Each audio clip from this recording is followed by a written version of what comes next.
Today we are going to see about the fundamental problem of millimeter wave communication and what are all the disadvantages or challenges we encounter while using millimeter wave communication.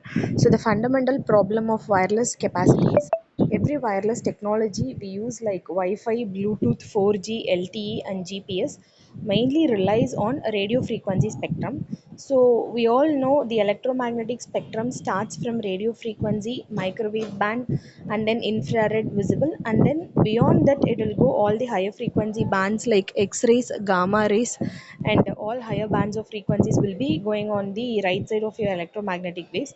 So majorly all the communication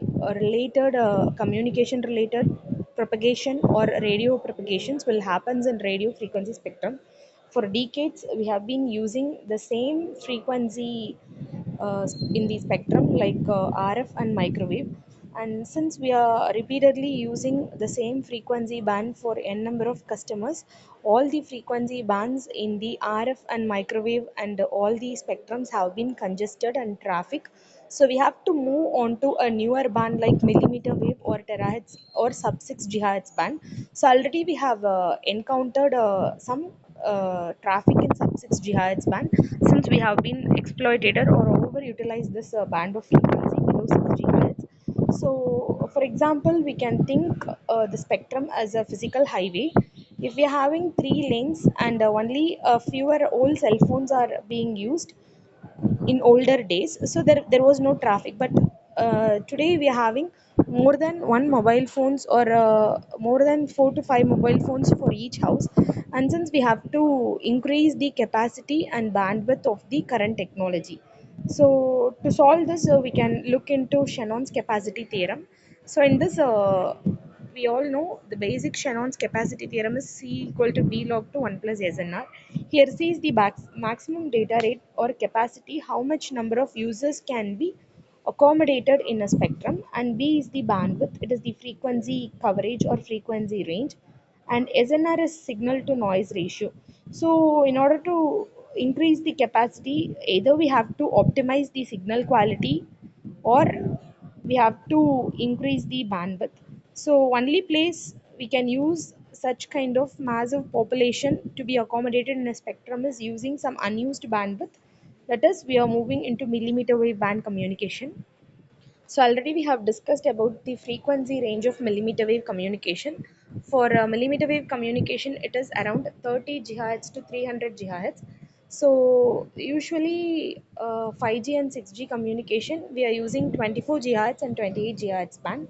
So since they also possess same physical traits, so the name millimeter usually comes from the size of wavelength. For this, we can go into a simple example. We know the basic formula for calculating the wavelength, that is lambda equal to c by f. We know c is the wavelength of or velocity of light, 3 into 10 power 8 meter per second. And coming to this frequency, we can use different types of frequency to calculate. First we can move over the lower sidebands or normal 2G or 3G communication standard, that is 900 megahertz or 1800 megahertz. First, we can easily calculate this for a 900 megahertz communication. So you'll be having the wavelength of in terms of few centimeters or around some meters. So we are locating the antenna base stations of 150 meter or 1500 meters height. Since if the wavelength is higher, we have to install some higher antennas, and the antenna size will also be in the same wavelength size in few centimeters. For the same calculation, now we are going to use the millimeter waves. So that is you can easily substitute 30 or 300 gigahertz. Just if we substitute the values in the equation lambda equal to c by f, we'll be getting lambda in terms of few millimeters, that is 0.1 millimeter or still fewer millimeters of wavelength. So, if the wavelength has been reduced, a wavelength is nothing but the distance or the time taken for a wave to travel from transmitter to receiver. So, if the wavelength is reduced, we have to reduce the antenna size as well as the physical dimensions of the towers. So, the wavelength is in terms of few millimeters. We are terming this as millimeter waves in the frequency range of 30 to 300 GHz.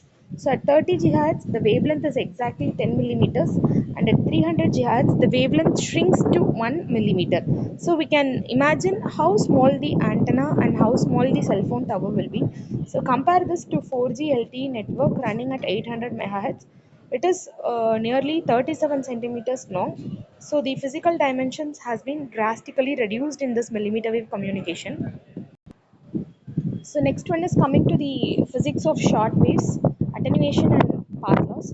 So moving up to higher frequency will give us massive speed, but also it introduces some free space path loss because the waves are going to radiate or propagate in higher heights. So radio signals usually have the power when they are moving towards a higher distance or higher diameters, so they will lose their power or the signal strength is drastically reduced. This is usually governed by an equation called Friis transmission equation. So for free space path loss, we'll be calculating using a simple equation.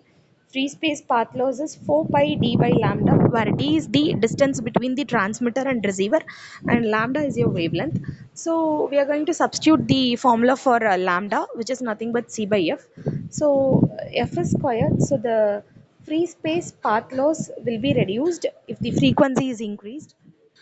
So since if we are increasing the frequency range, the free space path loss is directly proportional to your frequency. If we are going to millimeter or terahertz wave communication, the free space path loss will also be increased. So you can see the paragraph below these equations. So if f is squared, because it's in numerator, if you are keeping the distance same but the frequency is increased, you are increasing your free space path loss. So this is the major drawback which we have to consider while designing a millimeter wave communication antennas. Another one thing we have to keep in mind is atmospheric and molecular absorption. Since we are transmitting the radio waves at a higher distance, around 30 gigahertz and above, so usually when we are transmitting a signal in ground waves or surface waves, it will follow direct line of sight. If this is your transmitter, and imagine this is your transmitter, this is your receiver. If you are traveling in ground waves, it will reach the transmitter to receiver without any interference. This is called as line of sight.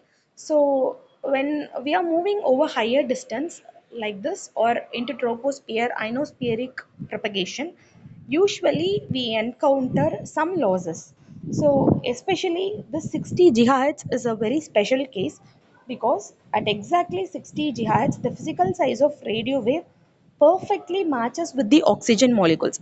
When we are moving into higher heights, and the raindrops oxygen molecules is predominant and it is innegligible. So these oxygen molecules will be exactly matching the radio waves, and all the energies or all the signals sent by the transmitter is absorbed completely by the oxygen molecule or by your atmosphere ozone's raindrops. So these raindrops, humidity, all the hydrometers are usually heavy, around 1 to 5 millimeter in size. This is also called as rain fade. So also when we are going for higher heights, the line of sight is also a major constraint, or it is uncertain. Human body usually absorbs the millimeter wave communication easily, and some of these signals may penetrate into human body or absorbed by human tissue, which can be monitored by specific absorption rate. So this is the major disadvantages when we are going for this millimeter wave communication. So the human blockage or building materials is usually a major drawback in this millimeter wave communication. We'll be seeing other things in the next video.